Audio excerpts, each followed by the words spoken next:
See, behind all these questions, all these areas, all this talk about paradigm change and resistance is our worldview or our cosmology, who we are.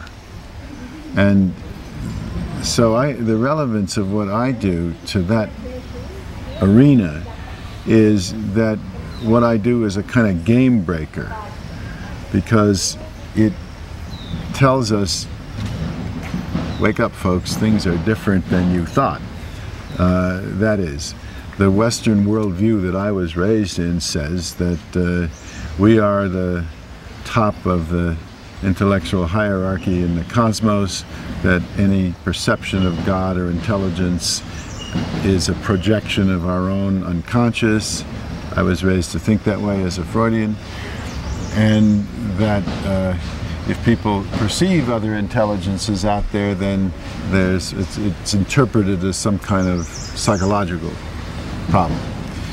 But that would be the worldview. This phenomenon doesn't lend itself to it. This phenomenon says, no, that's all wrong.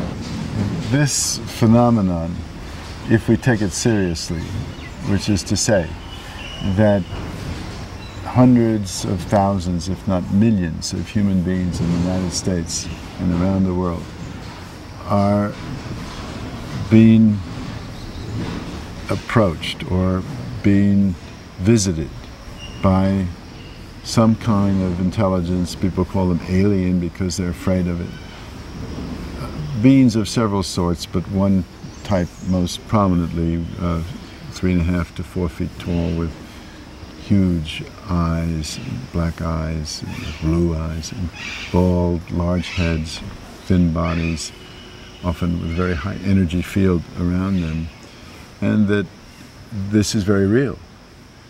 And it's not a product of any sort of mental illness. Now, that is completely incompatible with the Western worldview.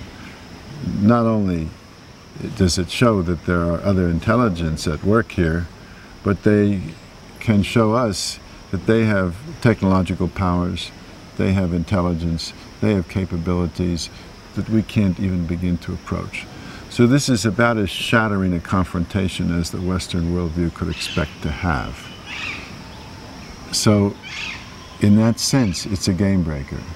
It means, and they also, just to make matters worse, they convey in the experiences, in the encounters, on the ships, through the eyes, through telepathic communication, they show us ourselves. They say, look, you're destroying the earth. It is not yours.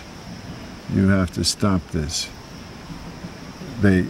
People become deeply troubled by this communication, and it's like it shows us our deepest, most destructive dimension of ourselves, and so it's a confrontation of great power, which is not welcome. Now, the society as a whole doesn't want to accept this.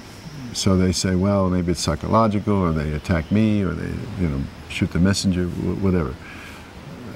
But a group like this is willing to consider it because it fits in with what we're trying to do, which is to overcome the insulated arrogance of the Western worldview and change the way we do things, change all of our institutions, the destructiveness, for example, to the ecology that the whole corporate economic system has brought about. Well, this phenomenon absolutely calls that into question. It challenges the very institutional basis of the culture.